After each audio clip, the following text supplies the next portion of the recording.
টুটা দেখো, হ্যাঁ চ্যাপ্টার 2। এটা হলো আমাদের হলো radioactivity, nuclear reactions and radioactivity এই চ্যাপ্টারের নাম। আমাদের গত ক্লাসে একটা গ্রাফ করেছিলাম, মনে আছে? যে হলো বাইন্ডিং এনার্জি পার নিউক্লিয়ন ভার্সেস হলো নিউক্লিয়ন নাম্বারের একটা গ্রাফ দেখেছিলাম, এবং গ্রাফ থেকে আমরা দুইটা রিঅ্যাকশন আমরা ব্যাখ্যা করেছিলাম, একটা হলো ফিউশন রিঅ্যাকশন, একটা হলো ফিশন রিঅ্যাকশন। মনে আছে আপনাদের কাছে এগুলো? জি স্যার। আছেন? আকিল আছেন?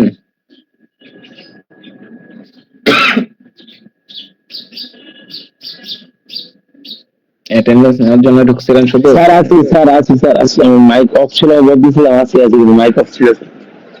আচ্ছা, আপনি গত ক্লাসে তো ছিলেন বললেন, তো এখন হলো বলেন তো দেখি হলো ফিউশন রিঅ্যাকশন কোনটা আর ফিশন রিঅ্যাকশন কোনটা?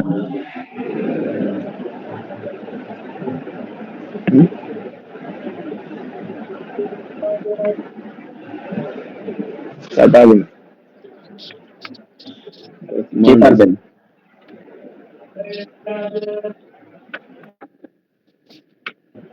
কেউ পারবেন না? স্যার, ফিউশন রিঅ্যাকশন হচ্ছে বেসিক্যালি দুটো ছোট নিউক্লিয়াস মিলে একটা বড় নিউক্লিয়াস হয়, আর ফিশন রিঅ্যাকশন হচ্ছে বড় নিউক্লিয়াস ভেঙে হচ্ছে ছোট ছোট নিউক্লিয়াসে পরিণত হয়। হ্যাঁ, এবং এই ঘটনাটাই আমরা হলো একটা গ্রাফ দিয়ে আমরা ডিসক্রাইব করতেছিলাম। ওই গ্রাফটা ছিল হলো আমার বাইন্ডিং এনার্জি পার নিউক্লিয়ন ভার্সেস নিউক্লিয়ন নাম্বারের একটা গ্রাফ ছিল, গত ক্লাসে দেখিয়েছিলাম, যেখানে আয়রন 56 এটার হলো বাইন্ডিং এনার্জি পার নিউক্লিয়নের মান সবচেয়ে বেশি থাকে, এবং এর থেকে বামের দিকে যে কার্ভের অংশটুকু, সেই কার্ভে আমরা হলো ফিউশন রিঅ্যাকশনটুকু ডিসক্রাইব করতে পারি, যেখানে আমরা ডিউটেরিয়াম এবং ট্রিটিয়াম এই দুইটা আইসোটোপ একসাথে হয়ে আমার হলো হিলিয়াম নিউক্লিয়াস গঠন করে, এবং এখানে আমার হিউজ অ্যামাউন্ট অফ এনার্জি ওখানে আমরা পাই। এই ঘটনাটা হলো আমার ফিউশন রিঅ্যাকশন। এবং এই আয়রন 56 এর ডান পাশে, কার্ভের ডান পাশে ছিল আপনার হলো ইউরেনিয়াম 235 একবারে শেষের দিকে, এবং ইউরেনিয়াম 235টা ভেঙে আমার ছোট ছোট আরো নিউক্লিয়াসে রূপান্তর হচ্ছিল। এই বড় নিউক্লিয়াস ভেঙে ছোট নিউক্লিয়াসে রূপান্তর হওয়ার ঘটনাটা হলো ফিশন রিঅ্যাকশন, তাই না? ফিশন রিঅ্যাকশনটা আমরা ডিসক্রাইব করতে পারতেছিলাম, ওখানে দেখতেছিলাম যে ইউরেনিয়াম 235 থেকে যত বামের দিকে আসতেছিলাম আমার বাইন্ডিং এনার্জি পার নিউক্লিয়নের মান বাড়তেছিল, দ্যাট মিনস আমার এনার্জিটা বাড়তেছিল, তাই না? এবং ওখান থেকে আমরা ডিসক্রাইব করতেছিলাম হলো ফিশন রিঅ্যাকশনটা। এই যে ফিউশন এবং ফিশন রিঅ্যাকশন, এই ফিউশন এবং ফিশন রিঅ্যাকশনের একটা কমন নেম আছে, মানে হলো এরা হলো এমন এক রকমের রিঅ্যাকশন যেগুলো হলো নিউক্লিয়াসের ভিতরে ঘটে। বোঝা গেছে? নিউক্লিয়াস গুলো ভেঙে যাচ্ছে বা নিউক্লিয়াস গুলো অ্যাড হয়ে যাচ্ছে, এই যে এই ঘটনাগুলো, এগুলো হলো যে রিঅ্যাকশন, সেই রিঅ্যাকশনের নামটা হলো নিউক্লিয়ার রিঅ্যাকশন। বোঝা গেছে? তাহলে নিউক্লিয়ার রিঅ্যাকশন মূলত হলো দুই প্রকার, একটা হলো ফিশন রিঅ্যাকশন, একটা হলো ফিউশন রিঅ্যাকশন। বোঝা গেছে? আমি স্ক্রিন শেয়ার দিচ্ছি, একটু দেখেন।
আচ্ছা, আপনাদের ক্লাস আছে এরপরে?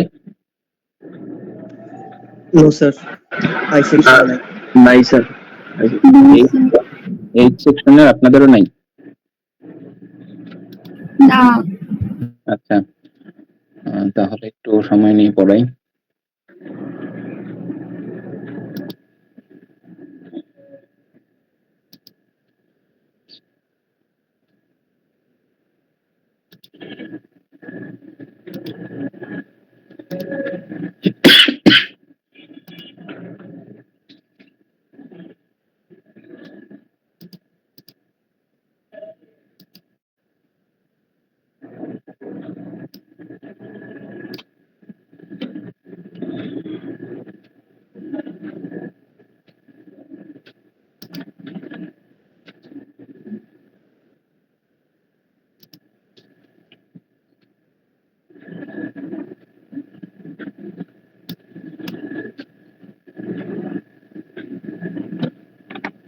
আচ্ছা, দেখা যাচ্ছে তো আই থিংক।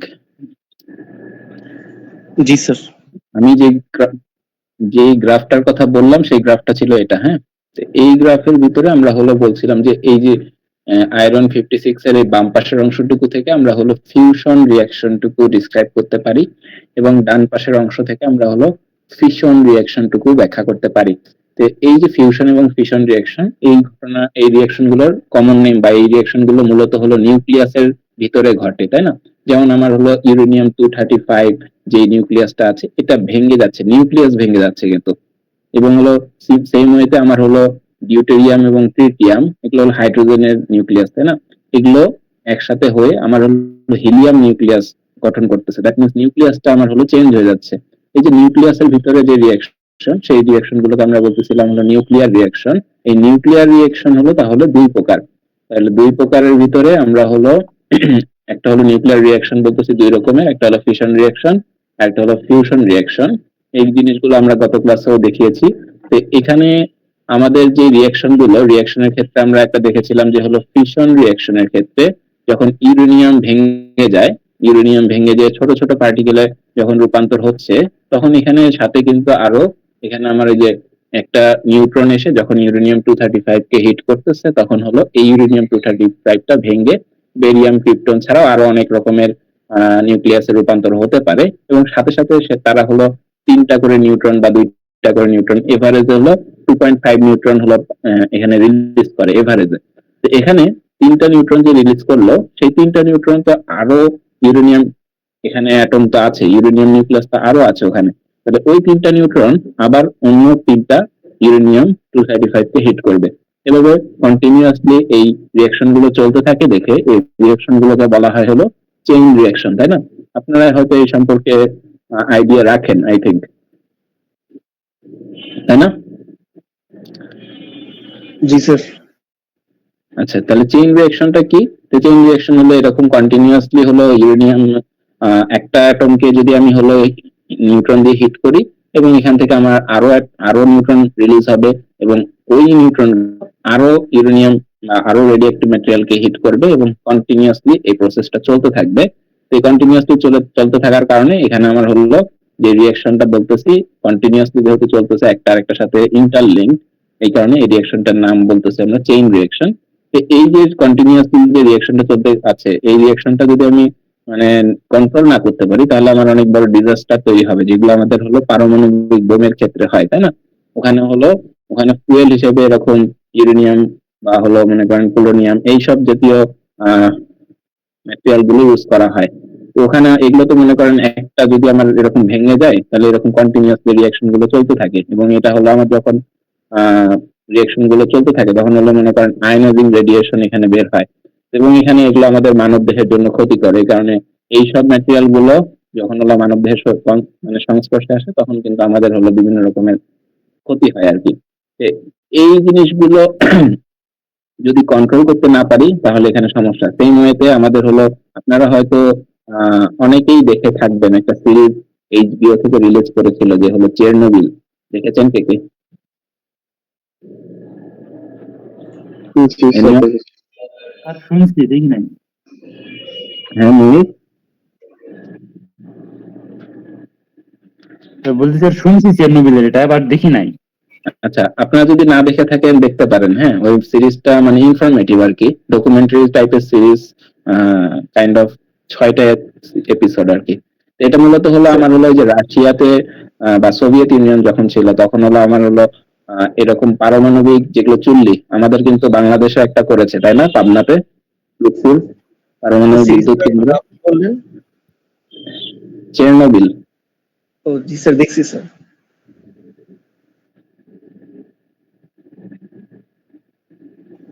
স্যার ওটা দেখে মনে হচ্ছে যে বাংলাদেশেও স্যার এরকম কিছু হতে পারে। চেরনোবিল। হ্যাঁ, তো এই সিরিজের ভিতরে দেখাইছে যে বাংলাদেশে যেমন রূপপুর পারমাণবিক বিদ্যুৎ কেন্দ্র হয়েছে, ওইখানে কিন্তু আমাদের ফুয়েল হিসেবে কিন্তু ইউরেনিয়াম-235 এইসব রিয়াকশন, এগুলো হলো এইসব ম্যাটেরিয়াল কিন্তু ইউজ করা হয়েছে, রেডিও অ্যাক্টিভ ম্যাটেরিয়াল। তো এই যে মনে করেন যখন হলো ওই যে চেরনোবিলে এরকম ধ্বংস মানে বিপর্যয়টা হলো, এরা হলো মনে করেন যে নিউক্লিয়ার রিয়েক্টর যেটা আছে সেটা কন্ট্রোল করতে পারে নাই ঠিকভাবে। তো তখন হলো যে বিপর্যয়টা হয়েছে তখন হলো মানব দেহের উপরে কি রকমের প্রভাব পড়েছিল এই জিনিসগুলো কিন্তু এই সিরিজের ভিতরে খুবই ভালোভাবে মোটামুটি তুলে ধরতে পারছে আর কি। আচ্ছা, তো এটা বলার উদ্দেশ্য এটাই যে হলো এখানের যে রিয়াকশন গুলো আছে এই রিয়াকশন গুলোকে আমার কন্ট্রোল করা প্রয়োজন, যদি কন্ট্রোল করতে না পারি তাহলে আমাদের এখানে ডিজাস্টার হয়ে যাবে। তো এখানে নিউক্লিয়ার রিয়েক্টর যেগুলো চালায় তাহলে এগুলো কন্ট্রোল করার প্রয়োজন আছে। দ্যাট মিনস নিউক্লিয়ার রিয়েক্টর গুলোকে কন্ট্রোল করতে গেলে তখন আমাদের এখানে কন্ট্রোলার ইউজ করা লাগে। এই কন্ট্রোল তো কিভাবে করে, আমাদের এখানে যে রিয়াকশন গুলোর ভিতরে আমরা দেখতেছি যে এখানে ডান পাশে আপনারা দেখেন পিডিএফটার ভিতরে, এই যে এখানে মনে করেন রিয়াকশনটার ভিতরে 3টা নিউট্রন উৎপন্ন হয়েছে তাই না, 3টা নিউট্রন যে উৎপন্ন হলো এই 3টা নিউট্রন তো আরো 3টা ইউরেনিয়ামকে হিট করবে। দ্যাট মিনস এই যে কন্টিনিউয়াস প্রসেস, তার মানে ইউরেনিয়াম কে যদি আমি মনে করেন হিট না করাইতে চাই দ্যাট মিনস আমার নিউট্রনের পরিমাণ কমাতে হবে। তাহলে নিউট্রনের পরিমাণ যদি আমি কমাতে চাই সেক্ষেত্রে আমার এখানে এখানে কিছু রড ইউজ করা লাগে যেগুলো নিউট্রনকে অ্যাবজর্ব করে নেয়। হ্যাঁ, এগুলোকে কন্ট্রোল রড বলা হয়। ওই নিউক্লিয়ার রিয়েক্টরের ভিতরে এগুলো থাকে।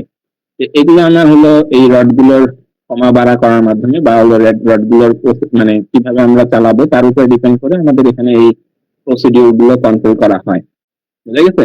তো এখানে এত ডিটেলস নিউক্লিয়ার রিয়েক্টরের কিছু নেই, বাট নিউক্লিয়ার রিয়েক্টর সম্পর্কে তার বেসিক কিছু ধারণা দেওয়া আছে যে হলো নিউক্লিয়ার রিয়েক্টর কিভাবে কাজ করে।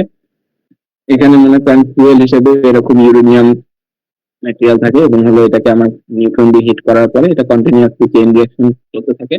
এবং রিঅ্যাকশন যেহেতু চলতেছে এটা হলো একটা ফিশন রিঅ্যাকশন, এবং ফিশন রিঅ্যাকশনে আমাদের এনার্জি একটা রিলিজ হয় তাই না, ওই এনার্জি গুলো রিলিজ হওয়ার কারণে এখানে আমরা হলো এই যে এখানে যে পানিগুলো দেখাচ্ছে নীল রঙের যে অংশটুকু সেগুলো হলো পানি। হ্যাঁ, তো এগুলো কোল্ড ওয়াটার ইউজ করা হয় এবং এখানে যখন ওই এনার্জির কারণে ওই পানিগুলো গরম হয়ে যাবে এবং গরম হওয়ার ফলে এখানে আমার একটা টারবাইন অ্যাড করা থাকে এবং টারবাইন গুলো তখন ঘোরা শুরু করে।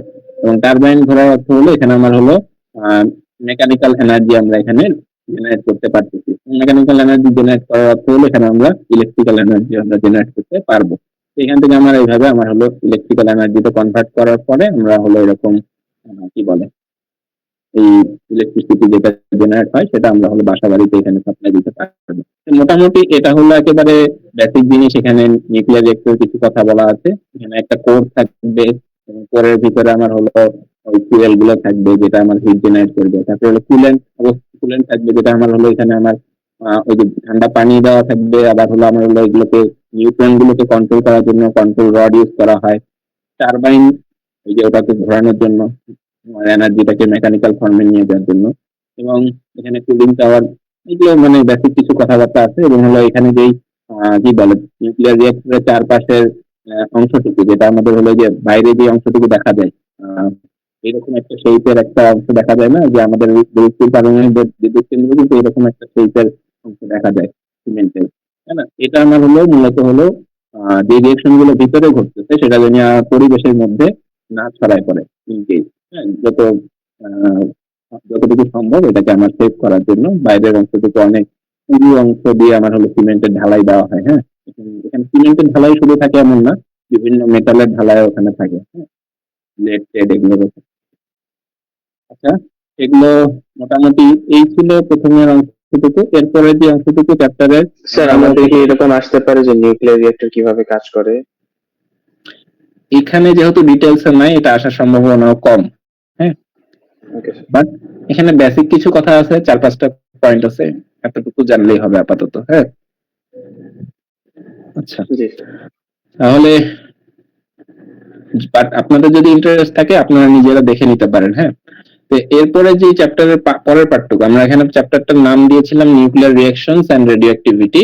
নিউক্লিয়ার রিঅ্যাকশনস এর প্রথম পার্টটুকু এতটুকুই, রেডিও অ্যাক্টিভিটির পার্টটুকু এখন শুরু করতেছি আমরা। রেডিও অ্যাক্টিভিটির পার্টে এখানে আমাদের হলো দুই রকমের রেডিও অ্যাক্টিভিটি দেখা যায়। একটা হলো ন্যাচারাল রেডিও অ্যাক্টিভিটি, একটা হলো artificial radio activity. Natural radio activity কিরকম, যে আমাদের প্রকৃতিতে যে ম্যাটেরিয়াল গুলো পাওয়া যায় এই ম্যাটেরিয়াল গুলো কন্টিনিউয়াসলি ডিসইন্টিগ্রেট হইতে থাকে,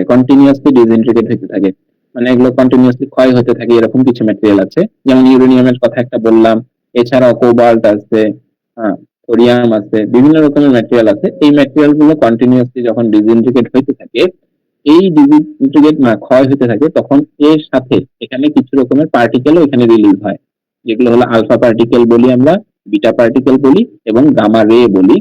এই যে পার্টিকেল বা রে গুলো যে বের হচ্ছে, এই পার্টিকেল গুলো যখন কোনো কিছুর সাথে ইন্টারাকশন করে, তখন এখানে আমার কোন রকমের একটা ইন্টারাকশন করলে কিছু একটা ঘটবে। আপাতত এতটুকু জেনে রাখেন। তো কি ঘটবে, তো এখানে আমার হলো যখন এই যে আলফা পার্টিকেল, বিটা পার্টিকেল বা গামা রে যখন ইন্টারাকশন করতেছে, এরা মনে করেন হলো কোনো যার সাথে ইন্টারাকশন করতেছে তখন এটা হলো আয়োনাইজিং রেডিয়েশন করতেছে, মানে আয়োনাইজ হয়ে যাচ্ছে, ওই জিনিসটাকে আয়োনাইজ করে ফেলতেছে। মানে আমার যে মনে করেন বডির সাথে যদি ইন্টারঅ্যাক্ট করে, তাহলে বডির যে সেল গুলো আছে এই সেলগুলো তো এখন স্টেবল অবস্থায় আছে, তাই না? কিন্তু যখনই কোনো কিছু আয়োনাইজড হয়ে যায়, আয়োনাইজড হওয়ার অর্থ কি, যদি মনে করেন সোডিয়ামের কথা চিন্তা করেন, সোডিয়াম অ্যাটম যদি আয়োনাইজড হয়, আয়োনাইজড অর্থ কি, যে ওখান থেকে ইলেকট্রন চলে যাবে, তাই না? সোডিয়ামের একটা ফ্রি ইলেকট্রন থাকে শেষে। সোডিয়ামের পারমাণবিক সংখ্যা কত, 11 না?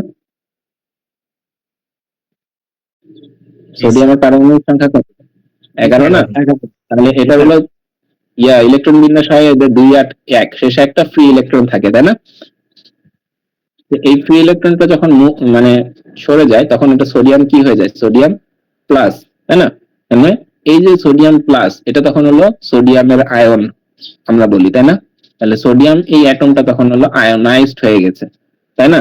সেম ওয়েতে এটা নেগেটিভ আয়োনাইজেশনও ঘটতে পারে যদি মনে করেন কোনো ইলেকট্রন গ্রহণ করে। যেমন আমরা ক্লোরিনের ক্ষেত্রে দেখি, ক্লোরিন মাইনাস যদি হয় সেক্ষেত্রে ক্লোরিনটা, এটা হলো ক্লোরিনের আয়ন, তাহলে এই ঘটনাটাও আয়োনাইজড হয়ে যাওয়া।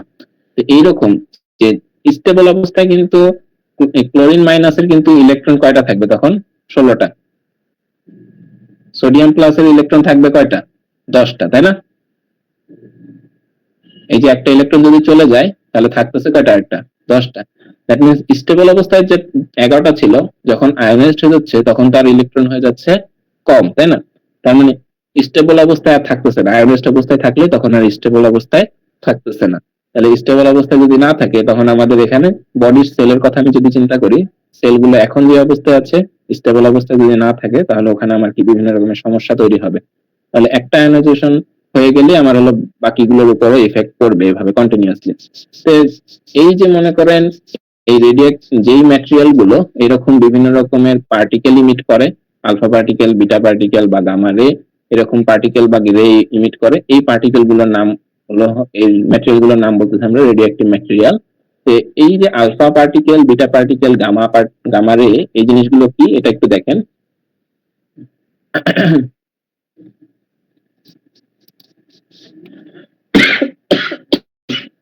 এখানে আমরা 3 রকমের পার্টিকেল সম্পর্কে কথা বলতেছি। একটা হলো alpha particle, beta particle and gamma ray. দেখেন প্রথমে আসি আমরা হলো 1 নাম্বার আলফা পার্টিকেলে যদি আসি,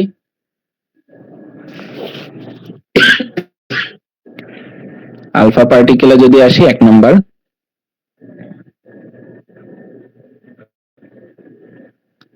এটাতে কি ঘটনা ঘটে, এখানে আমাদের যেই ম্যাটেরিয়াল গুলো, যেগুলো হলো মনে করেন অনেকগুলো প্রোটন আছে, এইরকম যে ম্যাটেরিয়াল গুলো, যেমন অনেক হাই নিউক্লিয়ার নাম্বার যেগুলোর, সেগুলোতে যেমন ইউরেনিয়াম 235 এর কথা বললাম, বা হলো বিভিন্ন রকমের যে ম্যাটেরিয়াল গুলো, থোরিয়াম, এই পোলোনিয়াম, এইসব যে ম্যাটেরিয়াল গুলো, এগুলো যেগুলোর হলো অ্যাটমিক নাম্বার 82 এর উপরে, এই ম্যাটেরিয়াল গুলো সাধারণত আমার রেডিও অ্যাক্টিভিটি শো করে।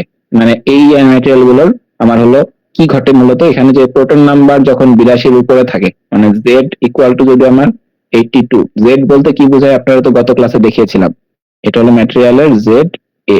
জেড মানে হলো প্রোটন নাম্বারটা যদি 82 এর উপরে হয় তখন আমার ওই ম্যাটেরিয়াল গুলো সাধারণত আমার হলো রেডিওঅ্যাক্টিভিটি শো করে। তো রেডিওঅ্যাক্টিভিটি শো করার অর্থ হলো যে ওই ম্যাটেরিয়াল গুলো থেকে alpha particle, beta particle, gamma ray এগুলো বের হয় বা হতে পারে।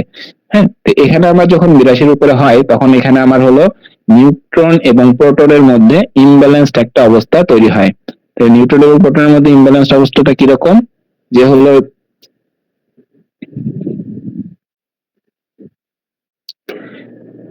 এখানে যদি 82টা প্রোটন থাকে তার নিউট্রন থাকতেছে মনে করেন সাপোজ 100টা। হ্যাঁ, আমার এক্সাক্ট মনে নাই, এখানে দেখতে হবে একটু। 82 কার এটা দেখেন তো একটু।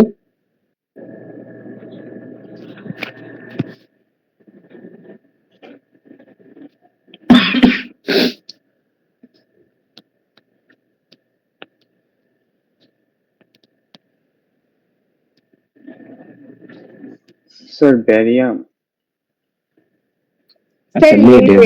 লেট হ্যাঁ, আচ্ছা, তো এর হলো অ্যাটমিক নাম্বার হলো 200, মাস নাম্বার হলো 208। হ্যাঁ,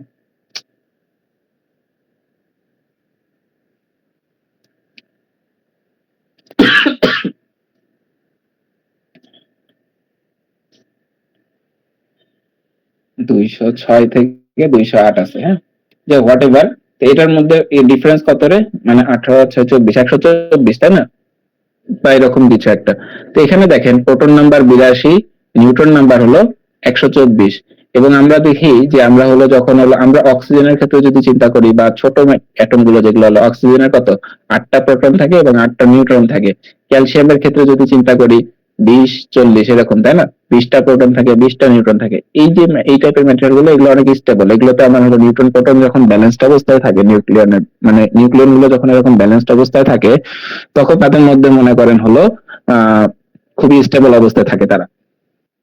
কিন্তু যদি এই নিউট্রন এবং প্রোটনের নাম্বার এরকম অনেক অনেক বড় ডিফার করে তখন আমার এখানে হলো এদের মধ্যে স্টেবিলিটি কমে যায়। এবং স্টেবিলিটি কমে যাওয়ার ফলে কি ঘটবে, এখানে যেহেতু এখানে অনেকগুলো প্রোটন থাকে, এই যে 82টা প্রোটন সাপোজ এখানে আছে, অ্যাজ ওয়েল এজ এখানে নিউট্রনও আছে। হ্যাঁ,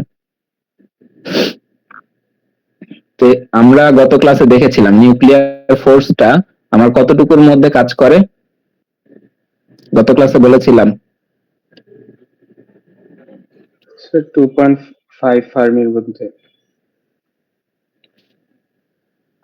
হ্যাঁ, তো 2.5 ফেমটোমিটার, হ্যাঁ 1 থেকে 2.5 ফেমটোমিটারের ভিতরে আমার হলো নিউক্লিয়ার ফোর্সটা কাজ করবে। বা আমি এটাও বলেছিলাম যদি হলো 0.7 ফেমটোমিটারের নিচে বা 1 ফেমটোমিটারের নিচে হয় তখন এটা আবার রিপালসিভ অ্যাক্ট করে, তাই না। কিন্তু 1 থেকে 2.5 ফেমটোমিটার থেকে যদি বেশি হয় তখন আমার নিউক্লিয়ার ফোর্সটা উইক হয়ে যায়। এবং যেমন আমার যদি মনে করেন এই পাশে যে ম্যাটেরিয়াল গুলো, এই পাশে যে অ্যাটম গুলো সেগুলো অনেক কাছাকাছি আছে, তাই না, এদের মধ্যে মনে করেন ডিস্টেন্স মনে করেন 1 থেকে 2.5 ফেমটোমিটার, কিন্তু এই ম্যাটেরিয়াল এই ইয়াটার থেকে প্রোটনটার থেকে এই প্রোটনটা মনে করেন অনেক দূরে আছে, এটা 2.5 ফেমটোমিটারের বেশি। ইন দ্যাট কেস আমার যত দূরে থাকবে প্রোটন গুলো এবং তাদের মধ্যে মনে করেন হলো প্রোটন যত দূরে থাকবে তত এদের মধ্যে নিউক্লিয়ার ফোর্সটা কমে যাবে। এবং নিউক্লিয়ার ফোর্সটা যদি কম হয় তাহলে কমে গেলে তখন আমার কি হবে, ওখান থেকে এই প্রোটন গুলো আর নিউক্লিয়াসের ভিতরে থাকতে চাবে না। এবং নিউক্লিয়াসের ভিতরে যদি না থাকতে চায় সে তখন এখানে ডিকে করা শুরু করবে।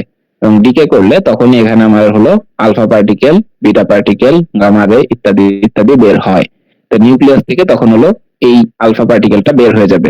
আমার এখানে যে আলফা পার্টিকেল মূলত হলো হিলিয়ামের নিউক্লিয়াস, হিলিয়াম নিউক্লিয়াস এরকম বের হইতে থাকবে কন্টিনিউয়াসলি।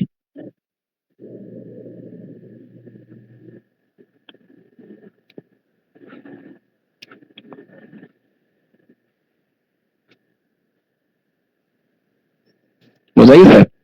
তো এটা হলো আমার আলফা পার্টিকেল, এরকম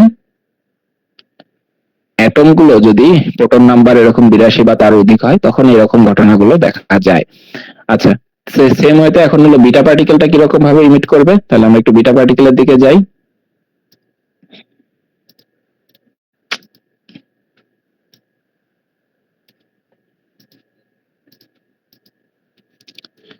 বিটা পার্টিকেল দুই রকমের হতে পারে, একটা হলো বিটা মাইনাস দিকে আর একটা বিটা প্লাস দিকে, আরেকটা আছে এটা ইলেকট্রন ক্যাপচার। আমরা মূলত হলো দুইটাই দেখবো, প্রথমে বিটা মাইনাস দিকে কি এবং বিটা প্লাস দিকে কি। তাহলে বিটা পার্টিকেল এটা কিভাবে ইমিট হয়, তো আমাদের একটা জিনিস মনে রাখবেন যে হলো কি বলে, এই যে আমাদের ইলেকট্রন বিন্যাস তো আপনারা পড়েছেন তাই না, এবং ইলেকট্রনের শেল গুলো পড়েছেন, একটু আগে দেখাইলাম যে 2 8 1 1 এরকম তাই না। আমাদের প্রথমে 2টা থাকতেছে, তারপরে 8টা থাকতেছে ইলেকট্রন, তারপরে একটা ইলেকট্রন থাকতেছে, একটু আগে যেটা দেখাইলাম সোডিয়ামের ক্ষেত্রে। তো সেম ওয়েতে আমাদের যে প্রোটন বা নিউট্রন গুলো আছে, এই প্রোটন এবং নিউট্রন গুলো কিন্তু আমাদের বিভিন্ন শেলে ডিভাইড থাকে। হ্যাঁ, তো আমাদের এখানে ইলেকট্রনের যেমন শেল থাকে, প্রোটনেরও কিন্তু এরকম, বা এই প্রোটন বা নিউট্রন গুলো এরকম ডিফারেন্ট শেলে বিন্যস্ত থাকে। তো এই যে আমরা হলো আরেকটা পড়েছিলাম কেমিস্ট্রিতে, পলির বর্জন নীতি পড়েছিলাম তো, পলিস এক্সক্লুশন প্রিন্সিপাল পড়েছিলেন? জি স্যার। আচ্ছা, ওখানে কি বলে, এরকম দুইটা পার্টিকেল কখনোই সেম কোয়ান্টাম স্টেটে থাকতে পারবে না, সেম স্টেটে থাকতে পারবে না, তাই না? একটা যদি আপ স্পিন হয় আর একটা ডাউন স্পিন হবে। তাহলে আমাদের সাপোজ আমরা একটা পার্টিকেল আমরা এখানে চিন্তা করতেছি কার্বন 614, তার কার্বনের আইসোটোপ এটা একটা। তো এই কার্বনের আইসোটোপে আমার প্রোটন কয়টা নিউট্রন কয়টা একটু বলেন তো, এখানে প্রোটন কয়টা?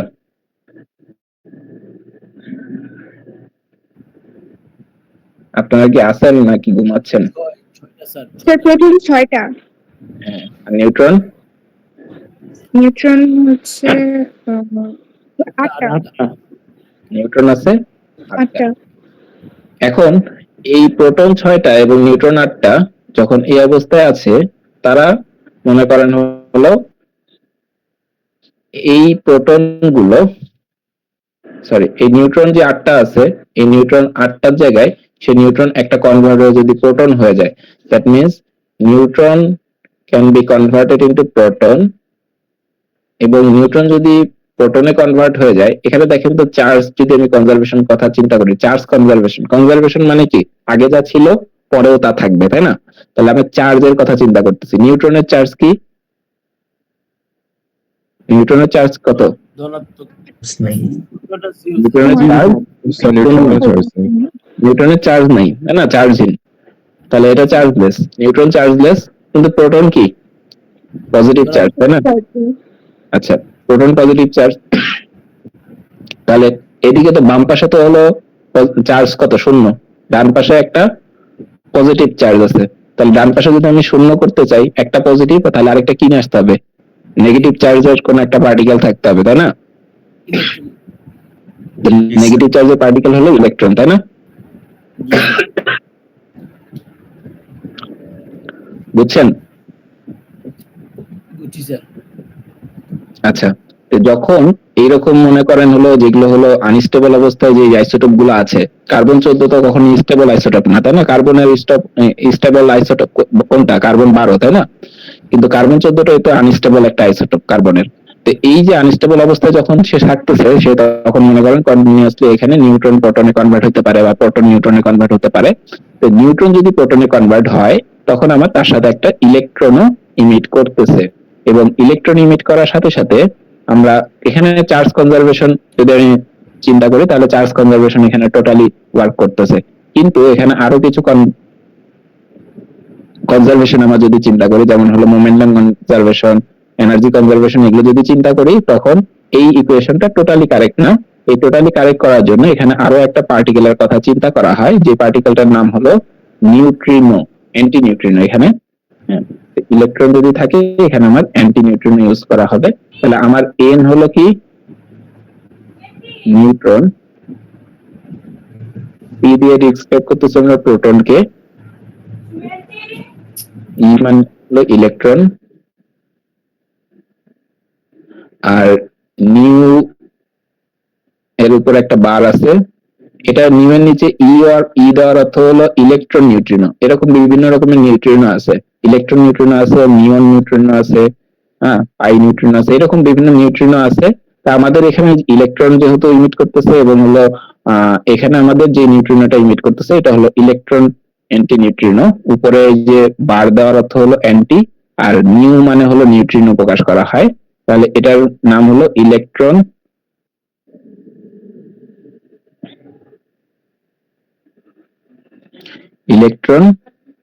Anti neutrino. হ্যাঁ, নিউট্রিনো। এই যে আমার ইলেকট্রন যে ইমিট হলো, হ্যাঁ, নিউট্রন যখন প্রোটনে কনভার্ট হলো তখন যে ইলেকট্রন ইমিট হলো, এই ইলেকট্রনটার নামই হলো বিটা পার্টিকেল। এবং এই যে ইলেকট্রন যখন ইমিট হচ্ছে তখন যেই বিটা পার্টিকেলের যে ঘটনাটা ঘটতেছে, সেই বিটা পার্টিকেলের যেই পার্টিকেল সেটাকে আমরা বিটা মাইনাস পার্টিকেল ধরতেছি, বিটা মাইনাস ডিকে। এটা বিটা মাইনাস ডিকে এর ক্ষেত্রে ইলেকট্রন ইমিট হচ্ছে, এটা হলো বিটা মাইনাস। এবং যদি প্রোটন যদি কনভার্ট হয়ে যায় তো নিউট্রনে, এখানে তাহলে কি ঘটনা ঘটতেছে? এই যে কার্বন 14টা, এখানে 6টা প্রোটন ছিল, 8টা নিউট্রন ছিল, তাহলে আমরা বলতেছিলাম কি নিউট্রন কনভার্ট হয়ে যাবে প্রোটনে, একটা নিউট্রন কনভার্ট হয়ে যাবে প্রোটনে, তাহলে নিউট্রন একটা কমে যাবে। নিউট্রন একটা কমে গেলে কত হবে? 7। আবার প্রোটন একটা বেড়ে যাবে, তাহলে কত হবে? 7। তাহলে 7 প্রোটন এরকম অ্যাটম কোনটা? নাইট্রোজেন, তাই না? তাহলে নাইট্রোজেনের প্রোটন হলো 7, আর নিউট্রনও যদি 7 হয়, 7 7 14, তাই না? তাহলে কার্বন 14 কনভার্ট হয়ে যাবে নাইট্রোজেন 14-তে, এবং একটা ইলেকট্রন ইমিট হচ্ছে, এন্টি নিউট্রিনো ইমিট হচ্ছে। বোঝা গেছে? তাহলে এই রকমের যে ডিকেটা সেটা হলো বিটা মাইনাস ডিকে। কারণ কি এখানে আমার ইলেকট্রন ইমিট হয়েছে। সেম ওয়েতে যদি প্রোটন যদি নিউট্রনে কনভার্ট হয়, এখানে তো নিউট্রন কনভার্ট হয়ে গেছে প্রোটনে, তাই না? তাহলে প্রোটন যদি নিউট্রনে কনভার্ট হয়ে যায় সেক্ষেত্রে কি ঘটবে? তাহলে এখানে এরকম একটা উদাহরণ আমরা দেখি, সেটা হলো বিটা প্লাস ডিকে। আমাদের বিটা প্লাস ডিকের ক্ষেত্রে এখানে কি ঘটবে? Proton can be converted into neutron. তাহলে প্রোটনের তো পজিটিভ চার্জ, তাই না? নিউট্রনের চার্জ কি? 0, তাই না?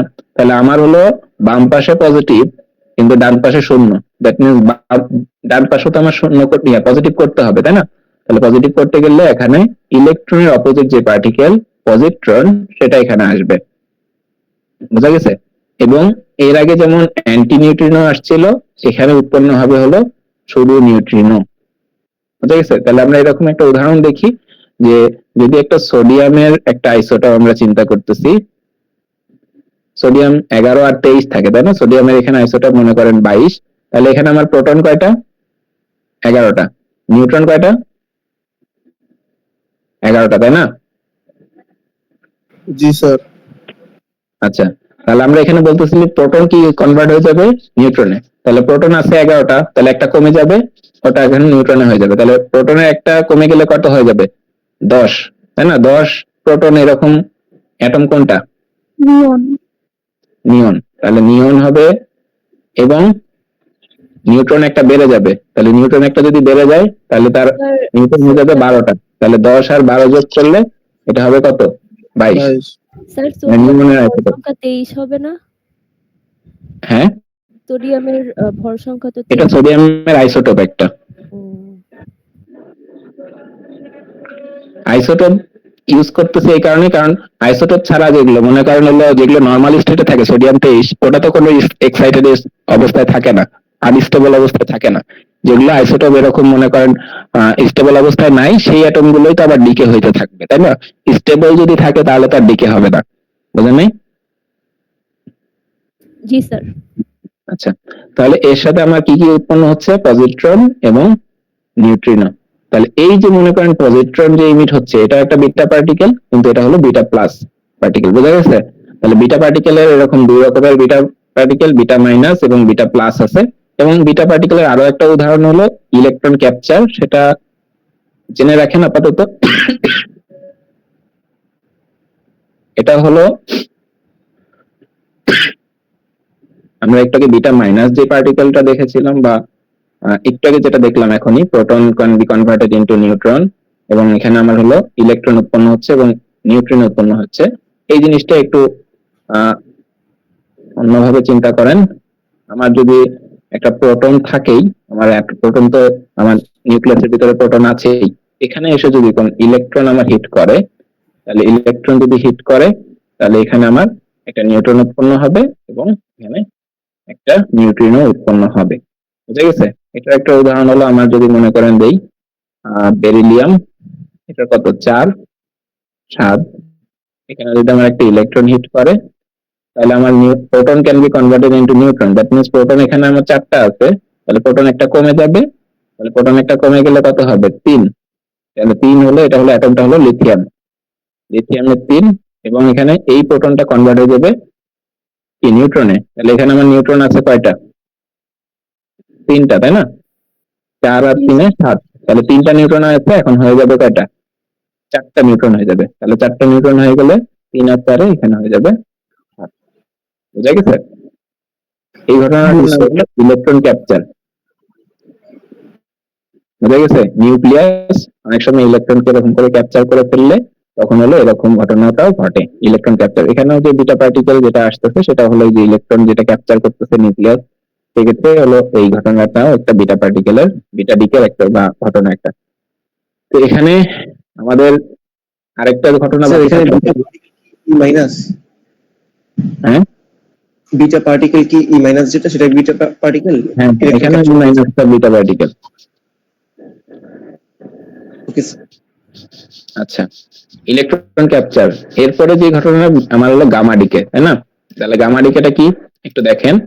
আমি একটু আগে একটা কথা বলছিলাম, ওটাতে আসি নাই তখনো, যে হলো আমরা বললাম যে ইলেকট্রন যেমন আমার ডিফারেন্ট শেলে থাকে, এই প্রোটন ইলেকট্রন এগুলো কিন্তু, প্রোটন নিউট্রন এগুলো কিন্তু ডিফারেন্ট শেলে থাকে। এবং আমরা যদি চিন্তা করি যে মনে করেন সাপোজ এখানে ডিফারেন্ট শেল কথা চিন্তা করতেছি, ডিফারেন্ট এনার্জি লেভেল, শেল অর্থই হলো আমার ডিফারেন্ট এনার্জি লেভেলে থাকতেছে প্রোটন গুলো এবং নিউট্রন গুলো। তাহলে আমি যদি প্রোটন গুলোকে এরকম ভাবে চিন্তা করি, প্রোটন এগুলো, আর নিউট্রন মনে করেন এখানে আছে, এগুলোকে নিউট্রন আকারে চিন্তা করতেছি।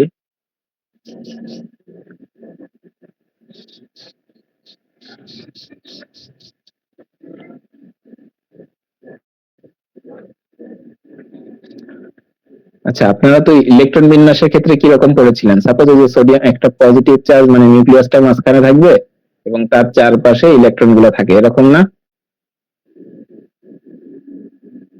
আপনারা দেখতে পাচ্ছেন? জি স্যার। স্যার। এখানে ইলেকট্রন গুলো থাকে, তাই না? জি স্যার। স্যার। এবং এই ইলেকট্রন গুলোর ক্ষেত্রে আপনারা একটা জিনিস আমরা ওই যে রাদারফোর্ডের পরমাণু মডেলে বলেছিলাম না, বোরের পরমাণু মডেলে, বোরের পরমাণু মডেলে পড়েছিলাম যে হলো কি ইলেকট্রন গুলো এরকম যদি এনার্জি লেভেল চেঞ্জ করে, দ্যাট মিনস হায়ার এনার্জি থেকে লোয়ার এনার্জিতে আসে বা লোয়ার এনার্জি থেকে হায়ার এনার্জিতে যায়, তখন কিন্তু আমার হলো ইলেকট্রন যে মনে করেন এই যে আপ ডাউন করতেছে, এনার্জি লেভেল গুলো চেঞ্জ করতেছে, তখন কিন্তু আমার এনার্জি সে হয় ইমিট করে বা এনার্জি অ্যাবজর্ব করে। মনে আছে? Yes, sir. জি স্যার। এই যে এনার্জি গুলো ইমিট বা অ্যাবজর্ব করতেছে, তো এই যে এনার্জি গুলো সে ছেড়ে দিচ্ছে, মনে করেন হায়ার এনার্জি থেকে লোয়ার এনার্জিতে আসলে সে এনার্জি ছেড়ে দিবে, সেই এনার্জিটার নাম কি? এক্স রে, তাই না? এখানে যে এনার্জি গুলো, যে এনার্জিটা পাওয়া যায় সেটা হলো এক্স রে এনার্জি। এবং সেম ওয়েতে আমার হলো এই যে নিউট্রন এবং প্রোটন গুলো, এটা তো ইলেকট্রনের ট্রানজিশন ঘটে, তাই না? এই শেলগুলোতে, ইলেকট্রনের শেলগুলোতে সেম ওয়েতে যদি আমার এই রকম অবস্থা থাকে যে আমার এখানে নিউট্রন আছে, এগুলো হলো প্রোটন, এদিকে হলো প্রোটন, এদিকে হলো নিউট্রন আছে, তাহলে এখানে প্রোটন আছে কয়টারে? 5টা। এবং আমরা জানি যে পলিস এক্সক্লুশন প্রিন্সিপাল থেকে যে এই প্রোটন গুলো বা যে কোনো পার্টিকেল গুলো, সাবঅ্যাটমিক পার্টিকেল গুলো, এরা সবসময় ডিফারেন্ট কোয়ান্টাম স্টেটে থাকে। দ্যাট মিনস একটা প্রোটন যদি আপ স্পিন হয় আরেকটা অবশ্যই ডাউন স্পিন হবে। তাহলে এইভাবে আমাদের হলো আপ স্পিন এবং ডাউন স্পিন মিলে আমাদের হলো এরকম করে প্রোটন গুলো ডিভাইড করা থাকবে, মানে ডিফারেন্ট এনার্জি লেভেলে থাকে আর কি। তো এখানে সেম হয়তো নিউট্রন গুলো তো এদেরও আপ স্পিন ডাউন স্পিনে থাকবে। এখন এই যে মনে করেন এখানে প্রোটন আছে কয়টা? 5টা, তাই না? এখানে নিউট্রন আছে কয়টা? 7টা, তাই তো? Yes sir. আচ্ছা, তা আমার স্টেবল অবস্থা যদি থাকতে চায় তাহলে আমার এখানে একটা প্রোটন যদি আসে আর এই নিউট্রনটা যদি না থাকে তাহলে আমার স্টেবল অবস্থা তৈরি হবে না? হবে তো? হবে না? তাহলে এই যে এই নিউট্রনটা আছে, এই নিউট্রনটা যদি কনভার্ট হয়ে প্রোটন রূপান্তর হয়, দ্যাট মিন্স এখানে এটা হলো প্রোটনে যদি রূপান্তর হয়, তখন আমার কিন্তু এখানে নিউট্রন একটা কমে গেল, প্রোটন হয়ে গেল এখন কয়টা? 6টা, নিউট্রন হয়ে গেল তখন 6টা, তাই না? ইয়েস তাহলে স্যার। একটা স্টেবল স্টেটে চলে আসলো না? তো এই যে স্টেবল স্টেটে আসলো, proton can be converted into neutron এবং neutron can be converted into proton as well, তাই না? তাহলে এখানে নিউট্রন কি হয়ে গেছে? কনভার্ট হয়ে গেছে প্রোটনে। তাহলে নিউট্রন যদি প্রোটনে কনভার্ট হয়ে যায়, এটা কি রকমের দিকে? একটু আগে আমরা পড়ছি, নিউট্রন কনভার্ট হয়ে গেছে প্রোটনে, একটু আগেই দেখেছি নিউট্রন কনভার্ট হয়ে গেছে প্রোটনে, এই যে বিটা মাইনাস দিকে। Beta minus T. Conservation of charge. হ্যাঁ, বিটা মাইনাস দিকে এটা। তাহলে বিটা মাইনাস দিকে, দ্যাট মিন্স এখানে একটা ইলেকট্রন ইমিট হবে, মানে বিটা পার্টিকেল হিসেবে ইলেকট্রনটা ইমিট হয়ে যাবে, হাই এনার্জি ইলেকট্রন। এটা কিন্তু নর্মাল ইলেকট্রনের এনার্জি না, এই এনার্জি গুলোর বেশি ইয়ে থাকে, পাওয়ার থাকে, এনার্জি বেশি থাকে। তো এইখানে যখন এই হাই এনার্জি ইলেকট্রন মানে বিটা পার্টিকেলটা ইমিট হয়ে গেল, অ্যাজ ওয়েল অ্যাজ যে এই যে উপরে যে নিউট্রনটা, এটা তো আমার ডিফারেন্ট এনার্জি লেভেলে ছিল, আপার হায়ার এনার্জি লেভেলে ছিল, এবং সে কনভার্ট হয়ে নিচের এনার্জি লেভেলে আসলো, তাহলে এনার্জি তো তাকে ছেড়ে দিতে হয়েছে, তাই না? এগুলো কিন্তু নিউক্লিয়াসের ভিতরে ঘটতেছে, এই যে এই অংশটুকু ঘটতেছে, কিন্তু বোঝা গেছে? এই অংশের ভিতরে ঘটতেছে। এবং এরা কিন্তু নিউট্রন প্রোটন গুলো বললাম না, ওই যে আমরা গত ক্লাসে দেখেছি যে অনেক কাছাকাছি থাকে এবং এদের এনার্জি গুলো অনেক বেশি থাকে, দেখেছিলাম না আমরা? এবং এখান থেকে যখন এইগুলো ভেঙে যাচ্ছিল, ওই যে ফিউশন ফিশন রিঅ্যাকশন করতেছিল, তখন অনেক হাই এনার্জি এটা জেনারেট করতে পারতেছিল, তাই না? কারণ কি, এরা অনেক টাইটলি বাউন্ড থাকে এবং এখানে যখন ভেঙে যায় তখন অনেক হাই এনার্জি ইমিট করে। সেম ওয়েতে যদি এরা হায়ার এনার্জি স্টেট থেকে লোয়ার এনার্জি স্টেটে আসে, এখানে যে এনার্জি গুলো রিলিজ করবে সেই এনার্জিটার নাম হলো গামা রে। বুঝা গেছে? তাহলে অ্যাজ ওয়েল এজ এখানে বিটা পার্টিকেল ইমিট হচ্ছে, অ্যাজ ওয়েল এজ সাথে সাথে এখানে যখন এই এনার্জি স্টেট সে চেঞ্জ করতেছে তখন সেখান থেকে গামা রেও ইমিট হচ্ছে। বুঝতে পারছি? আপনারা কি আছেন? Yes, sir. এক্স-রে না বললেন স্যার? এক্স-রে তো বললাম হলো ইলেকট্রনের এনার্জি সেলে যখন ট্রানজিশন ঘটবে তখন ইলেকট্রন গুলোর, আর যখন হলো এই যে নিউক্লিয়ন গুলো মানে হলো প্রোটন নিউট্রন বা নিউট্রন প্রোটনের এনার্জি লেভেলে যখন ট্রানজিশন ঘটবে, এটা তো আবার নিউক্লিয়াসের ভিতরের ঘটনা, এটা হলো নিউক্লিয়াসের ভিতরের ঘটনা। আর ইলেকট্রন গুলো ট্রানজিশন ঘটে তো নিউক্লিয়াসের বাহিরে। বোঝেন নাই? দুই ক্ষেত্রেই আমার এনার্জি সেল আছে, বুঝছেন? জি স্যার। আচ্ছা, তাহলে এই যে যখন এই যে নিউক্লিয়াসের ভিতরে এরকম ট্রানজিশন করতেছে, নিউক্লিয়াসের ভিতরে তো এমনিতেই অনেক টাইটলি বাউন্ড থাকে, এবং হলো যখন এরকম ট্রানজিশন ঘটে দ্যাট মিন্স এখানে অনেক হাই এনার্জি তে মানে তার ট্রানজিশন গুলো ঘটবে। তো তখন যেই এনার্জি গুলো রিলিজ হয় সেগুলোর এনার্জিও কম্পারেটিভলি অনেক বেশি হয়। এর মানে এই জন্যই আমার এক্স রে থেকে গামা রে এর এনার্জি অনেক বেশি হয়, এবং গামা রে এই জন্য আমাদের কি শরীরে পেনেট্রেট করে গেলে আমাদের ক্ষয়ক্ষতি বেশি হয় তুলনামূলক এক্স রে থেকেও। এক্স রে তো আমরা হরহামেশাই করি এখন, কিন্তু যদিও এটা করা ঠিক না, কিন্তু গামা রে কিন্তু ইউজ করা হয় কখন? যখন ওই যে ক্যান্সার সেল যখন ডেভেলপ করে কোনো বডিতে, ক্যান্সার কে ডিস্ট্রয় করার জন্য কিন্তু আমাদের হলো গামা রে এখানে দিতে হয়, তাই না? আপনারা তো পড়েছেন হয়তো এগুলো। এক্স রে কিন্তু আমাদের জাস্ট হলো নর্মাল ইমেজিং এর জন্য আমাদের দরকার, কিন্তু গামা রে করতে গেলে গামা রে দিয়ে কিন্তু আমরা ইমেজিং করি না, কারণ গামা রে একবার টোটালটি পেনেট্রেট করে যায়, ওখানে আমরা ইমেজিং ওইভাবে করতে পারবো না, বুঝছেন? এবং এটা আমাদের বডির জন্য ক্ষতিকর। আচ্ছা, আমি এতটুকু এই পর্যন্ত যা বললাম, কারো কোনো কোশ্চেন আছে? না স্যার। আচ্ছা, এখানে এই কথাগুলো লেখা আছে মোটামুটি, alpha particle, beta particle, gamma particle, gamma ray. তো এখানে একটা বিষয় মাথায় রাখবেন যে আলফা পার্টিকেল যেটা, সেটা হলো মনে করেন এটা অনেক ভারী পার্টিকেল, এবং এটাকে মুভ করতে গেলে এটা মনে করেন এটার পেনিট্রেশন পাওয়ার কম, হ্যাঁ, এটা খুবই মানে কম পেনেট্রেট করতে পারে, এটাকে একটা পেপার সিঙ্গেল পেপার দিয়ে আমার হলো এটাকে ব্লক করা যায়। আমার বিটা পার্টিকেল গুলো এটা তুলনামূলক একটু হাই এনার্জি এবং এটা বেশি পেনেট্রেট করতে পারবে, এবং বেশি পেনেট্রেট করতে পারার অর্থ কি, এটা হলো ইন্টারাকশন করবে কম। হ্যাঁ, যার এনার্জি যত বেশি, আপনি যদি যত স্পিডে দৌড়াবেন আপনি মানুষের সাথে ইন্টারাকশন করবেন কম, তাই না? এবং আপনি যদি আস্তে আস্তে হাঁটেন আপনি হলো মানুষের সাথে ইন্টারাকশন করবেন বেশি। তাহলে এই যে মনে করেন হলো আলফা পার্টিকেল হলো আস্তে আস্তে যায়, সে ইন্টারাকশন করে কম। Beta particle comparatively high speed থাকে, তার এনার্জি বেশি থাকে দেখে সে ইন্টারাকশন করে কম্পারেটিভলি কম। এবং গামা পার্টিকেল, গামা রে, সে হলো মনে করেন সে আরো বেশি এনার্জি নিয়ে মুভ করে, তাহলে সে হলো ইন্টারাকশন করবে আরো কম। কিন্তু ইন্টারাকশন কম করার পরেও সে কিন্তু অনেক বেশি আয়নাইজড করতে পারে টিস্যু গুলোকে বা সেল গুলোকে বা যাই বলেন এখানে অন্য অ্যাটম গুলোকে সে আয়নাইজড করে ফেলতে পারে গামা পার্টিকেল বেশি। তো এখানে মোটামুটি এইখানে পার্থক্যগুলো নিচে দেওয়া আছে, আপনারা একবার দেখলে হয়তো পারবেন। আমি তাও এখানে বলে দেই, আলফা পার্টিকেল হিলিয়াম নিউক্লিয়াস, এটা হলো পজিটিভলি চার্জ 2+, আমরা ওখানে দেখেছিলাম একটু আগে। বিটা রে এর ক্ষেত্রে ইলেকট্রন, এবং গামা রে এর ক্ষেত্রে এরকম কোনো পার্টিকেল নেই, এটা হলো একটা জাস্ট এনার্জি। এটা তো স্যার পজিটিভ চার্জ হতে পারে, নেগেটিভলি চার্জ হতে পারে, বাট এখানে শুধু নেগেটিভলি চার্জ দেখা যায়। মূলত নেগেটিভ চার্জ কে ধরে, পজিটিভও হতে পারে, ইলেকট্রন পজিট্রন হতে পারে বিটা প্লাস এর ক্ষেত্রে। এখানে জাস্ট লেখছে মাইনাস, ইলেকট্রন মাইনাস আর কি।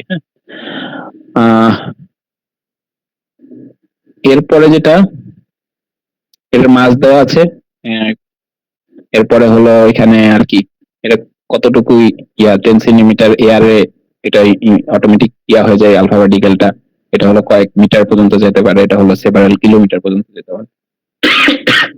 এবং এটা হলো উদাহরণ দেওয়া আছে। আই থিঙ্ক এগুলো খুব একটা কঠিন কিছু না, এগুলো একবার দেখলে পারবেন। এবং এই চ্যাপ্টারের যে লাস্টের দিকে যে টপিক, এটা হলো এই চ্যাপ্টারের লাস্ট টপিক। হ্যাঁ, রেডিওঅ্যাক্টিভ ডিকে ল, আপনারা এটা পড়ে এসেছেন, আমি আবার একবার দেখাই দিই। হ্যাঁ, তো এখানে যে জিনিসটা দেখবেন, রেডিওঅ্যাক্টিভ ডিকে ল এর ক্ষেত্রে আপনারা হলো, আমরা যখন হলো এই যে রেডিওঅ্যাক্টিভ ম্যাটেরিয়াল গুলো নিয়ে চিন্তা করতেছি, এগুলো হলো কন্টিনিউয়াসলি ডিকে করতেছে। কিন্তু আমার কাছে সাপোজ এরকম একটা ম্যাটেরিয়াল আছে, একটা মনে করেন অ্যাটম আছে, একটা অ্যাটম আছে, এবং এই অ্যাটমটা হলো রেডিওঅ্যাক্টিভ অ্যাটম একটা।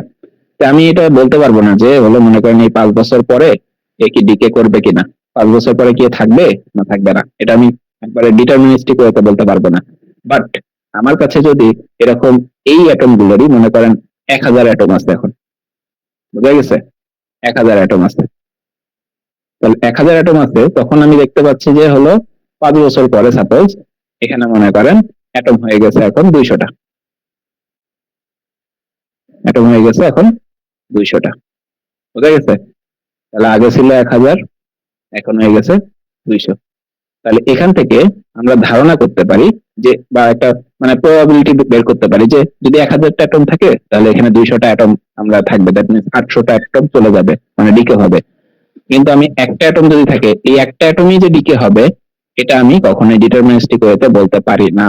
এই জন্য রেডিওঅ্যাক্টিভ ডিকে ল যেটা বলা হয়, এটা হলো একটা প্রবাবিলিস্টিক ফেনোমেনা, এটা কখনোই ডিটারমিনিস্টিক ফেনোমেনা না, বুঝা গেছে?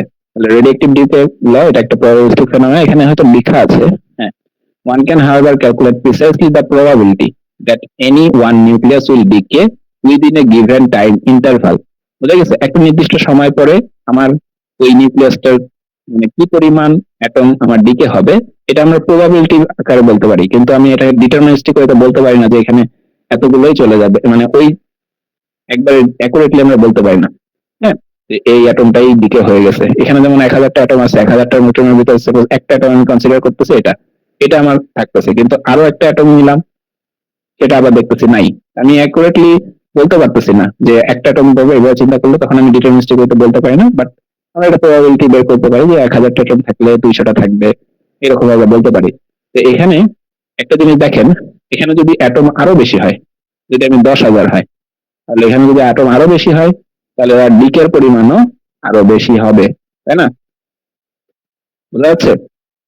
দ্যাট মিনস আমার অ্যাটম যত বেশি, মানে যেগুলো হলো ডিকে হয় না, এরকম অ্যাটম ডিকে হয় না, এই 10,000 অ্যাটমই ডিকে হয় নাই, দ্যাট মিনস যত বেশি আমার এরকম আনচেঞ্জ অ্যাটম আছে, আনচেঞ্জ রেডিওঅ্যাক্টিভ অ্যাটম আছে যত বেশি, তত বেশি আমার কি হবে, ডিকে হবে বেশি, তাই না?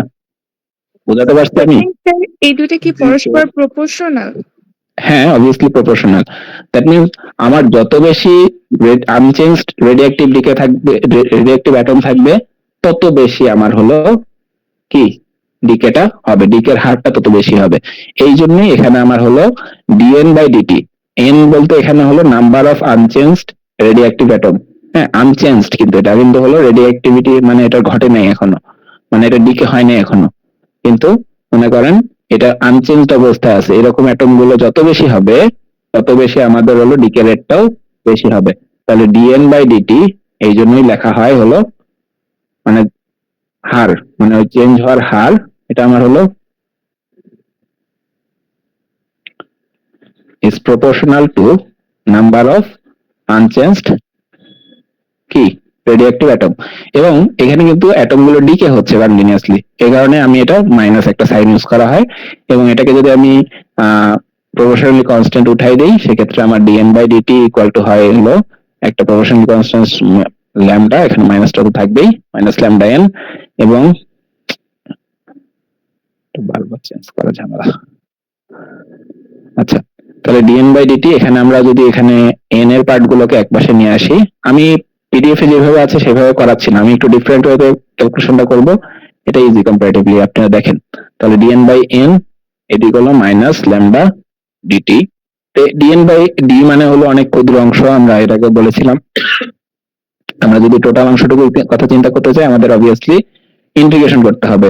তাহলে integration 1 by N dN equal to minus integration of lambda dt. এখানে ইন্টিগ্রেশনের লিমিটটা দরকার। তাহলে আমার যখন ইনিশিয়াল একেবারে শুরুর সময়ে, যখন সময় শূন্য ছিল, তখন আমার টোটাল অ্যাটম ছিল হলো এন নট। যখন আমার সময় শূন্য, তখন আমার টোটাল অ্যাটম ছিল হলো এন নট, মানে হলো একেবারে বিগিনিং অবস্থায় আমার যে টোটাল নাম্বার অফ অ্যাটমস, এটা হলো এন নট। এবং সময় যখন টি, একটা নির্দিষ্ট সময় পরে, আমার নাম্বার অফ আনচেঞ্জড অ্যাটমটা ছিল হলো এন। বুঝে গেছে? তাহলে লিমিটটা কিভাবে বসাতে হবে? যখন সময় শূন্য, তখন আমার নাম্বার অফ অ্যাটমস হলো এন নট, এবং যখন সময় টি, তখন আমার নাম্বার অফ অ্যাটমস হলো এন। তাহলে আমি যদি কি এটাকে ইন্টিগ্রেশন করি, 1 বাই এন কে ইন্টিগ্রেশন করলে লন আসে, লন এন, এবং এর লিমিট হলো এন নট থেকে এন, এদিকে হলো মাইনাস, এখানে আমার কি ইন্টিগ্রেশন করতেছি টি এর সাপেক্ষে, এবং টি এর কোনো এখানে ভেরিয়েবল নাই, দ্যাট মিন্স এখানে শুধু integration of dt. Integration of dt করলে হলো টি আসে শুধু, তাই তো? তাহলে ল্যামডা এদিকে টি কে করলে হলো এটা আমার 0 থেকে টি। বুঝতে পারতেছেন? জি স্যার।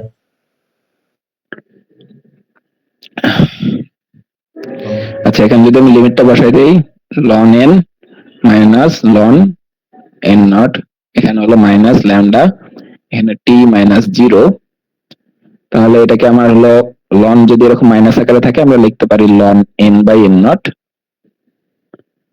ইকুয়াল টু মাইনাস এটা টি মাইনাস 0 মানে টি ল্যামডা টি। লন কে এই পাশে নিয়ে গেলে এটা হয়ে যাবে ই, তাহলে n by N not equal to হলো e to the power exponential to the power minus lambda T.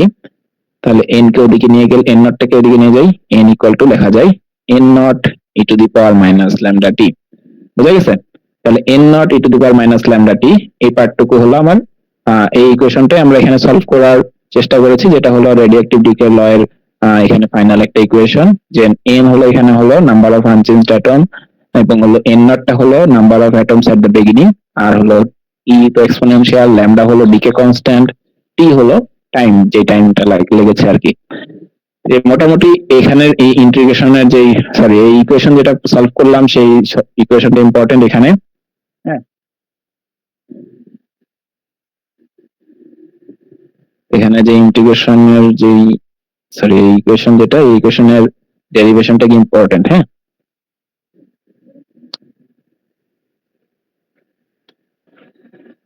Sir ওখানে মাইনাসটা কেন হলো আরেকবার বলা যাবে? কোনখানে? এই যে N not, sir DDT of N সমানুপাতিক মাইনাস এন, ওখানে স্যার মাইনাসটা কেন হয় প্রথম দিকে স্যার? আচ্ছা, আমার এখানে নাম্বার অফ, যদি আপনি সমানুপাতিক চিন্তা করেন যে আমার এখানে নাম্বার অফ আনচেঞ্জড অ্যাটম, এখানে হলো মূলত কিন্তু ঘটনাটা কি ডিকে হচ্ছে, আমার তো অ্যাটম তো বাড়তেছে না, তাই না? সমানুপাতিক হলে আমার তো মনে করেন এখানে আমরা ডিকে হওয়ার জন্য আমরা এখানে মূলত হলো এই নাম্বার অফ অ্যাটম গুলো আমার কমে যাচ্ছে, এই জন্য এখানে মাইনাসটা ইউজ করা হয়।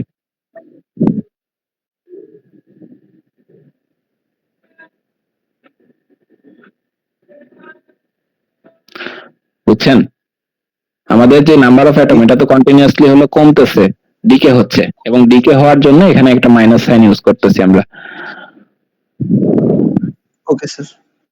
আচ্ছা, এখানে এই ডেরিভেশনটা ইম্পর্টেন্ট, এবং এখানে আরো কিছু জিনিস আছে যে হলো আমাদের মনে করেন ইনিশিয়াল অবস্থায় যদি 1000টা অ্যাটম থাকে এবং আমরা একটা নির্দিষ্ট সময় পরে, প্রথমে ইনিশিয়াল অবস্থায় সাপোজ 1000টা অ্যাটম আছে এবং একটা নির্দিষ্ট সময় পরে সেই অ্যাটমটা হয়ে যাচ্ছে হলো, এই অ্যাটমটা 500টা অ্যাটম হয়ে যাচ্ছে, মানে অ্যাটমের পরিমাণ অর্ধেক হয়ে যাচ্ছে। তাহলে যেই সময়ে আমাদের অ্যাটমের মান বা অ্যাটমের পরিমাণটা অর্ধেক হয়ে যাবে সেই সময়টুকু বলা হয় হলো ওই অ্যাটমের বা ওই রেডিওঅ্যাক্টিভ অ্যাটমের হাফ লাইফ। হ্যাঁ, তো আমার হলো রেডিওঅ্যাক্টিভ এলিমেন্টের হাফ লাইফ, দ্যাট মিনস যেই সময়ে আমার নাম্বার অফ অ্যাটমসটা হাফ হয়ে যাবে সেই সময়টাকে বলতেছে হলো নাম্বার ওই রেডিওঅ্যাক্টিভ এলিমেন্টের হাফ লাইফ, যেটাকে আমরা টি হাফ দিয়ে প্রকাশ করা হয়। তাহলে এটা হলো যদি আমার ইনিশিয়াল অবস্থায় যদি এটা এন নট হয়, আমার এটা হয়ে গেছে এন নট বাই 2, তাই না? বুঝা গেছে? তাহলে আমার হলো এখন আগে অবস্থায় ছিল হলো নাম্বার অফ, এখন তাহলে আমাদের চেঞ্জ হয়ে গেল কি কি, আমাদের সূত্রটা আমরা দেখতেছি হলো n equal to n not e to the power minus lambda by t, sorry e to the power minus lambda t. তাহলে n হয়ে গেছে এখন কত, নাম্বার অফ আনচেঞ্জড অ্যাটম এখন কত, 500, that means n not by 2। তাহলে n হয়ে গেছে n নট বাই 2, এটাই তো n, তাই না? তাহলে n হয়ে যদি n নট বাই 2 হয়, n নট এর মতোই আছে, e to the power minus lambda t কে আমরা এখন টি হাফ দিয়ে প্রকাশ করতেছি, যেহেতু এটা হাফ লাইফ বলতেছি এটাকে আমরা। এবং এটাকে আমরা যদি কাটাকাটি করি এন নট কাটা যায়, এদিকে থাকতেছে হলো হাফ, এদিকে e to the power minus lambda t half, এবং এখানে হাফ মানে হলো 2 টু দি পাওয়ার মাইনাস 1, এদিকে e to the power minus lambda t half, এই মাইনাস মাইনাস কাটা যায় সূচকের, এবং 2 এদিকে হলো e to the power lambda t half, এবং e কে এদিকে নিয়ে আসলে আবার লন হয়ে যাবে, তাহলে ln 2 equal to lambda t half. তাহলে টি হাফ ইকুয়াল টু লেখা যায় লন 2 বাই ল্যামডা। বুঝা গেছে?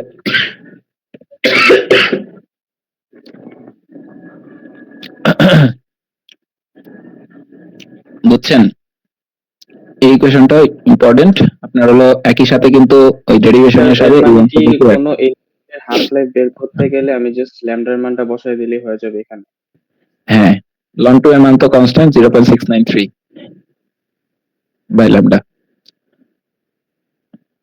এতটুকু লিখতে পারেন। হ্যাঁ, ঠিক আছে। আচ্ছা, এরপর আরেকটা অংশ আছে মিন লাইফ। মিন লাইফ বলতে আমার এখানে বোঝানো হয় যে হলো এখানে যেমন হলো 1000টা অ্যাটম 500টা অ্যাটমে রূপান্তর হয়ে গেছে, আমি এখানে একটু আগে দেখেছিলাম যে হলো এখানে 10,000 অ্যাটম 2000 অ্যাটমে রূপান্তর হয়ে গেছে। দ্যাট মিনস এখানে দেখেন কোন একটা অ্যাটম মনে করেন আজকে ডিকে হয়ে গেছে, কোন একটা অ্যাটম 5 দিন পরে ডিকে হয়েছে, কোন একটা অ্যাটম 10 দিন পরে ডিকে হয়েছে, কোন একটা অ্যাটম 1 বছর পরে ডিকে হয়েছে, তাই না? এটা আমি তো 5 বছর পরে এসে তো এটা কাউন্ট করতেছি হলো 2000টা অ্যাটম বাকি আছে, তাই নয় কি? তার মানে কি দাঁড়াচ্ছে, এক একটা অ্যাটম এখানকার এক এক সময়ে আমার হলো ডিকে হচ্ছে, এবং সবগুলো কিন্তু একসাথে ডিকে হয়ে যাচ্ছে না, হ্যাঁ, ধারাবাহিকভাবে কন্টিনিউয়াসলি ডিকে হচ্ছে। দ্যাট মিনস এক একটা অ্যাটমের লাইফ এক এক রকম, এক একটা অ্যাটমের লাইফ স্প্যান এক এক রকম। দ্যাট মিনস আমার এখানে যদি আমি এই সবগুলো অ্যাটমের একটা মিন লাইফ বের করতে চাই, তো সেই মিন লাইফ বের করার সূত্র হলো, এখানে আমার হলো মিন লাইফকে আমরা টাউ দিয়ে প্রকাশ করা হয়।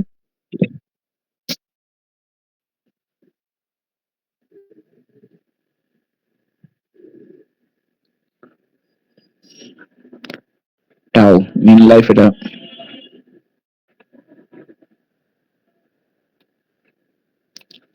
টাউ ইকুয়াল টু হলো 1 বাই ল্যামডা, হ্যাঁ, ল্যামডা ডিকে কনস্ট্যান্টের এখানে, তার মানে আমরা টি হাফ দিয়ে এটা আমরা প্রকাশ করতে গেলে টি হাফ ইকুয়াল টু আমরা জানি লন 2 বাই ল্যামডা। তাহলে ইকুয়াল টু লেখা যায় হলো টাউ লন টু।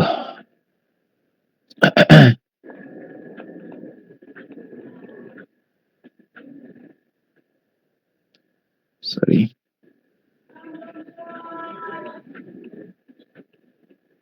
তাহলে টাউ ইকুয়াল টু লেখা যায় টি হাফ বাই 0.693।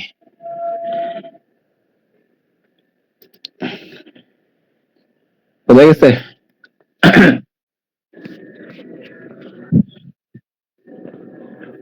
G sir. আচ্ছা, এরপরে যে অংশটুকু আছে রেট অফ ডিকে, আমার হলো এটা কি বলে একটা অ্যাটম কিভাবে একটা ইউনিট টাইমে কিরকম ডিকে হচ্ছে, এইটা হলো রেট অফ ডিকে আর কি। রেট মানেই তো আপনারা জানেন সময় দিয়ে ভাগ, তাই না? তার মানে হলো একটা নির্দিষ্ট সময়ে একটা নিউক্লিয়াস বা একটা রেডিও অ্যাক্টিভ অ্যাটমে কি পরিমাণ ডিকে হচ্ছে, এটা হলো রেট অফ ডিকে। তো যেহেতু ডিকে হচ্ছে, এটা অবভিয়াসলি একটা মাইনাস সাইন থাকবে এখানে। হ্যাঁ, এখানে একটু দেখেন, এটা মানে একটু আগে যা দেখলাম এটাই মোটামুটি এখানে দেখানো আছে। এরপরে ম্যাথ আছে কিছু, এই ম্যাথ গুলো খুবই ইজি, আপনারা একটু দেখবেন। এবং এখানে ম্যাথের ক্ষেত্রে একটা জিনিস এখানে কনসার্ন থাকবেন যে হলো আপনার এখানে কি দেওয়া আছে, আনচেঞ্জড অ্যাটম দেওয়া আছে নাকি চেঞ্জড অ্যাটম টুকু দেওয়া আছে। যেমন এখানে দেখেন 27 নম্বর ম্যাথটা আমি যদি চিন্তা করি, the half life of A radio active material is 10 দিন, হ্যাঁ 10 ডেজ। তাহলে এখানে টি হাফের মান দেওয়া আছে, একটু আগে যেটা দেখলাম টি হাফ দেওয়া আছে। এবং ওই গেল in how many days 75% of the material will be disintegrated। হ্যাঁ, তাহলে আমার হলো কি পরিমাণ দিন পরে আমার হলো 75% of the material will be disintegrated, মানে 75% ক্ষয় হয়ে যাবে। তাহলে বাকি থাকবে কতটুকু? 25% কিন্তু বাকি থাকবে। এবং এন যেটা আমরা ব্যবহার করতেছিলাম সূত্রে, এই এনটা কিন্তু নাম্বার অফ আনচেঞ্জড অ্যাটম। তাহলে এখানে নাম্বার অফ আনচেঞ্জড অ্যাটম মূলত হলো 25%। বুঝা গেছে? এই জিনিসটা খেয়াল রাখবেন। এখানে ডিসইন্টিগ্রেটেড বলতে যেটা ক্ষয় হয়ে যাচ্ছে সেটা নিয়ে আমাদের কনসার্ন না, আমাদের কনসার্ন হলো কি পরিমাণ অপরিবর্তিত অবস্থায় আছে, হ্যাঁ আনচেঞ্জড অবস্থায় আছে কি পরিমাণ, সেটা আমাদের কনসার্ন। বুঝা গেছে? এখানে 25%, এন এর মান হলো 25% অফ এন নট। বুঝছেন? জি স্যার। স্যার এই জিনিসগুলো ল্যামডার মান কি হবে তাহলে? ল্যামডার মান বের করে নিতে হবে, যে টি হাফ এর মান দেওয়া আছে, তাহলে টি হাফ এর মান দেওয়া থাকলে ল্যামডার মানটা আমরা বের করে নিতে পারি এই যেখান থেকে, তাই না? টি হাফ এর মান দেওয়া আছে 10 দেওয়া আছে, তাই তো? তাহলে ল্যামডার মান বের করতে পারবো না? জি স্যার পারবো। হ্যাঁ, ল্যামডার মান বের করে ফেললে আমার এই সূত্রে এন ইকুয়াল টু হবে তখন হলো 25% of n not, n not এর মান তো এন নটই, আর e to the power minus ল্যামডার মানটা আমরা বের করে ফেলবো, আর টি এর মানটা চেয়েছে জাস্ট। বুঝা গেছে? তো এই ম্যাথ গুলো খুবই স্যার এন নট কি 100 হবে? এন নট 100 হবে বলতে এন নট তো এন নট আর হ্যাঁ 100 লিখতে পারেন আপনি। 100 মানে হলো, আমি যদি এটা ভ্যালু আকারে বলি তাহলে 1, তাই না? এবং হলো 25% মানে হলো 0.25, জি স্যার। তাই না? এবার তাহলে এটা হলো এখানে হলো, আচ্ছা আমি আবার লিখে দেই, তাহলে n ইকুয়াল টু এখানে লিখবেন হলো 0.25 এন নট ইকুয়াল টু হলো n not e to the power minus ল্যামডার মানটা বের করা লাগবে। ল্যামডা কিভাবে বের করবেন? ল্যামডা ইকুয়াল টু হলো 0.693 বাই টি হাফ। তাহলে টি হাফ মানে হলো 10 এখানে, তাই না? এই তো নাকি? জি স্যার। তাহলে এখান থেকে আমরা টি হাফ এর মান পাবো, সরি ল্যামডার মান পাবো, ল্যামডার মানটা এখানে বসাই দিতে হবে, আর টি এর মানটা জাস্ট এখানে আমাদের বের করতে হচ্ছে। বুঝছেন? সবকিছুরই দেওয়া আছে, এন নট কাটা যাবে দুই পাশ থেকে, আর ল্যামডার মানটা তো এখান থেকে পাবেন। এগুলো খুবই ইজি ম্যাথ, আপনারা খুব বেশি কষ্ট হবে না আই থিঙ্ক। যদিও প্রবলেম হয় আপনি আমাকে বলতে পারেন আর কি। ঠিক আছে? জি স্যার। আচ্ছা, তাহলে সবাই ভালো থাকেন, আজকে এ পর্যন্তই। স্যার আচ্ছা স্যার আমার একটু লেট হয়ে গেছিল স্যার, এখানে নেট আমার একটু সমস্যা। প্রবলেম হয়েছিল স্যার, আমি আমার আমার ছোট ভাই কারেন্ট ছিল না, যে কারণে জয়েন করতে পারিনি। প্রথমে অ্যাটেন্ডেন্সটা স্যার মিস গেছে আমার। এক এক করে বলেন, স্যার প্রথমে কে কি বলবেন? 042 স্যার। স্যার 016 আগে এইচ সেকশনে যারা আছেন একটু রেসপন্স করুন, কে কে কি সমস্যা বলেন। স্যার একটু 10 মিনিট পরে আসছিলাম তো ক্লাসে, তা এই সেশন হয়ে গেছিল attendance। সে জ্যোতি, জি স্যার। স্যার 103 মুসলিমা। আপনি গতকালকে ক্লাস করেননি কেন? স্যার গতকালকে হচ্ছে আমি ভুলে গিয়েছিলাম, পরে আমি লাস্টে যে মনে পড়ছিল, সরি স্যার। আচ্ছা, মুসলিমা, তারপরে আর কেউ সেদিকি না? জি স্যার। আর কেউ? 7 to 9, স্যার 7 to 9 রিয়ন।